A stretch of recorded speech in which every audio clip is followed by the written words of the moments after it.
Hi there, it's Ian here, and you're watching Grumpy Opinions, the show where I'm going to tell you all about what I think of films, TV shows, games, and life in general. Let's get on with the show.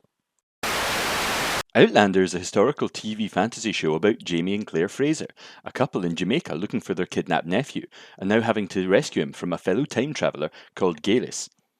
Episode 13, The Eye of the Storm, opens up with a strange bit of narration from Claire, where she's floating in the sea, only to cut right back at the end of last week and she's riding back from the countryside with Jamie in the hands of the British Army. And she ends up stopping at the slave quarters and starts calling out for Ian, but then only finds a strange dead man and then gets grabbed by behind by Gellis' manservant Hercules. Just then, Gaius is interrogating wee Ian about Claire just when she arrives, and the pair of them end up eyeing each other with suspicion while lying to the other's face. Meanwhile, Jamie's captors are a wee bit put out because Lord John's men pull rank and then take him away. And Lord John ends up using a bit of political muscle and some legal know-how to get Captain Leonard off their backs for a wee while. When the second he's gone, Jamie's away again, and further indebted to Lord John for the umpteenth time. And then once Claire's finished telling Gaius her story, they start arguing, because Gaius is convinced that Claire has like a secret agenda against her, and against the plan for the Scottish uprising that she's been working so hard for like 20 odd years. And so Claire ends up showing her pictures of Brianna in the 1960s, and things calm down again. But Claire soon realises that she's been secretly locked in, and that Ian's likely to die from a nasty fate. But then Jamie appears out of plot convenience and then helps her escape. And the pair of them charge into the jungle towards the sound of drums and chants coming from a clearing, and there's some kind of weird voodoo ritual thing going on there. And then while they're watching, Claire realises that it's kind of similar to the Semaine dance that she saw back in the very first ever episode of Outlander up on the hill of Cragnadoon. But then they get caught, and things look like they might be turning bad, but then Mr. Willoughby pops up and vouches for them, and it turns out that, he'd been there with Margaret Campbell, the seer, and they'd been invited along to so she could say some sooths or something. And it turns out the pair of them have gone madly in love after only a couple of hours. And then Margaret gives them a prophecy talking about the rabbit and the bird, and then breaks into an impression of Brianna and saying that a monster's after her. So of course then Archibald pops up, and after Jamie gives him a shake, he spills the beans about the prophecy and the 200-year-old baby thing. So Claire ends up checking her photos and realises one's missing, and then figures out that Gaius must have taken it, and she must be planning to kill Brianna because Brianna is a baby who's conceived and then taken forward in time 200 years, so she's a 200-year-old baby. And then Mr. Willoughby and Archibald get into a big fight over Margaret, and Archibald ends up getting dead. And then Jamie and Claire ask a local where they can find a bandaway, and he points to a shadowy place in the woods, and it turns out that it's a stone circle just like Cragnadoon, and in the caves underneath, Jamie makes Claire swear that she'll follow Gaius through time if necessary to save Brianna. And then they go in and they find that Gaius is just about to burn wee Ian alive and do a ritual sacrifice. And then Jamie ends up fighting Hercules, and then Gaius and Claire have a big standoff, and then Claire realises that the pool of water is actually the portal through time. And as Gaius tries to get in it, Claire swings a big machete and ends up cutting her throat. And then Claire starts to get entranced by the pool, but luckily Jamie's touch brings her back to reality. And then it's bye-bye fake Gaius dummy, and suddenly it's morning outside. And Claire's a wee bit weirded out and, PTSD'd about the fact that, realising that she killed Gaius, and that Gaius was the body that Joe had in his office in that really ham-fisted scene earlier in the season. But everyone's good, and soon enough we're back on the ship heading back to Scotland. And Jamie's, he's used a bit of Lord John's influence to get free again, of course, and then having him in relative peace, it's time for a bit of stubbly foamy kissing and a little bit of saucy talk and a nice wee bit of traditional Outlander nookie. And then while they're lying in their post-coital bliss, there's a sound of distant thunder, and it turns out the ship's heading into a storm, and things start getting ropey pretty fast, and Jamie's up on deck and the rest of the Scottish contingent are below in the hold, although apart from Claire, because she's on injury duty. And things start to get seriously bad with guys getting swept overboard, and then Claire's up on deck looking after a hurt guy, and Jamie's at the wheel, and then the shoddily repaired mast that broke earlier in the season, that finally snaps again, and it's total lap of the god stuff, and Jamie and Claire end up being the only ones left on deck during all the madness, and then a big wave hits, and Claire goes over the side, and we see that it's the same scene from the opening of the episode, with her tangled up in the ropes and being pulled down by the figurehead. But then Super Jamie comes to the rescue doing a bit of sort of Aquaman stuff, and then they cling to some wreckage floating in the sea far from anywhere in the calm eye of the giant storm. But that's not the end of the episode, because they wake up washed on shore and discovered by a wee blonde lassie, and they're somewhere entirely different. And Jamie thinks Claire's dead, but she's obviously not, because season 4 is in production right now. And then a couple of friendly folk arrive and let them know that they're all safe and that the ship is safe. It got washed up on shore and there's survivors, so everything might be okay. And they're actually now in America. And that, folks, is the end of season 3. So what did I think? Well, this being the season finale, I was expecting something big, and that's what we got. I mean, I don't know about anyone else, but I really wasn't expecting the last 10 minutes of the show to turn into, like, the movie The Perfect Storm. I mean, that sequence in the shipwreck was just totally awesome. The stunt stuff looked amazing, and the underwater scenes were really beautiful.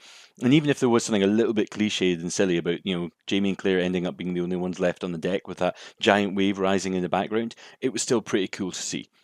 Also, it was really good to see the payoff of all like the gay stuff and the payoff of the stuff from the beginning of the season with Jamie seeing the rabbit and like Claire seeing the bird and the skeleton in Joe's office and all those things being tied up together.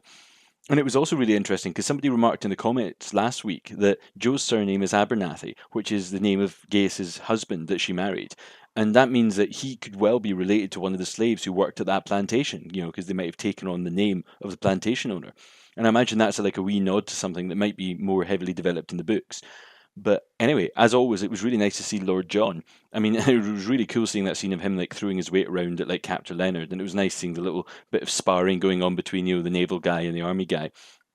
And also the really ever reliable Lottie Verbeek, like totally hamming it up and really turning Gaius pretty much into some kind of like fancy Bond villain. And I also thought John Bell was really good playing Ian, and he got some really nice work in, getting to be like feisty and angry at her as well as just being scared.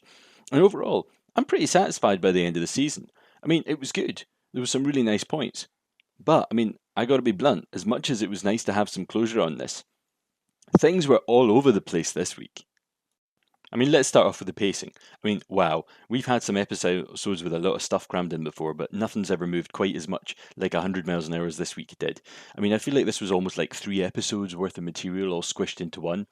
I mean, you had the whole bit with Claire going to the plantation and Jamie getting Lord John's help to escape from Captain Leonard. I mean, that was like one section to itself. And then like Claire and Jamie reuniting and then having the big showdown with Gaius after like the voodoo thing, that was like another. And then like the storm and the ending like in the shipwreck, that was like a third. So that could have been 3 episodes. I mean, it could easily, definitely have been two with very little stretching.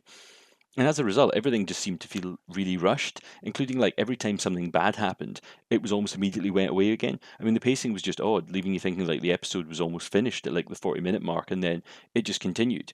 I mean, it had more endings this than the last Lord of the Rings film. And another point, again, I mean, I've not read the books, but see when Jamie was in peril of being arrested and like, that vanished in seconds. Like suddenly there's Lord John and Lord John's like, no, no, he's not arrested anymore.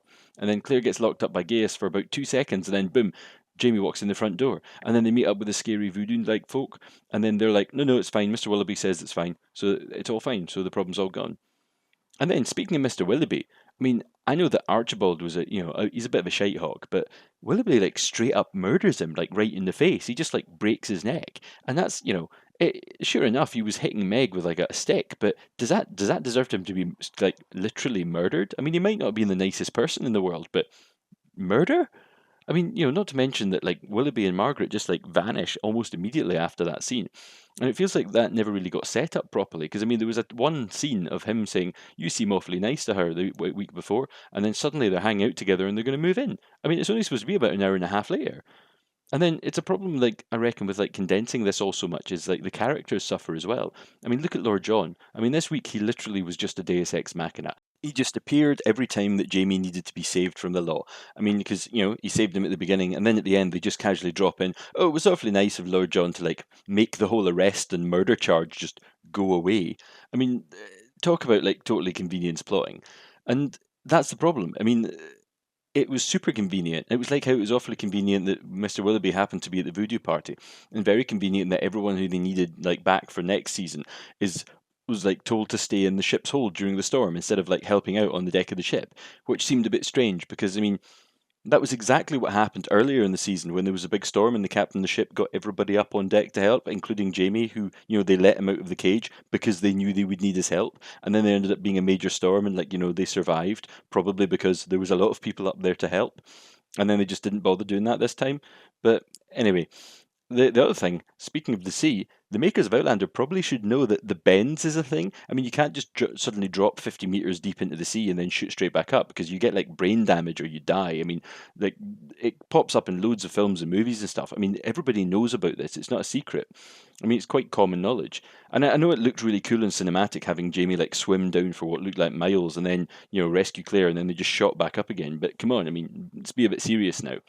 Also, Claire was like nowhere near that ship's figurehead. I mean, how did she get tangled in that? And you would have thought that, these things are probably made of wood, so they probably float. But anyway, and just on a little note there, while I'm nitpicking, like the dead Gaius dummy looked really, really bad. Like seriously, so bad. It looked like, something you would buy in a shop for 20 quid. It didn't look like, however much thousands of dollars they probably paid for that. I mean, I don't know. What I do know is that I'm curious to see what the show's going to do next season. I mean, now that they're actually in America, I mean, they're pretty much stranded there. They've got no ship. They've probably got no money. There's only going to be a handful of them. And I'm interested to see how they're going to fare, because they don't actually have the help of like someone like Lord John or, like Jared, Jamie's cousin, and his shipping company, technically probably won't be there. I mean, it might, maybe it will be, but at the moment, certainly it won't be helping them out. So they'll actually have to like completely look after themselves, literally in the new world, in a new world where they don't know anybody, and all Claire's going to know is like stuff from way in the future, and so until then, until that next season, I've been Ian, and well, wait, actually, we don't have to be done. I could do other shows. I can do other films. I mean, I'll probably take Christmas off, but in the new year, I'd actually like to do more reviews of different shows. So, if you've got any ideas of what you'd like to see me like discuss, put it in the comments, and I'll see if I can check it out. I mean, it doesn't have to be a a TV series. It doesn't have to be on like something that's strictly stuck to Amazon. It doesn't have to be a Stars show. It could be anything. It could be a film. I might stick a couple of movies that I've seen in the last little month or two. But anyway, until 2018 at least. I've been Ian, and these have been my grumpy opinions.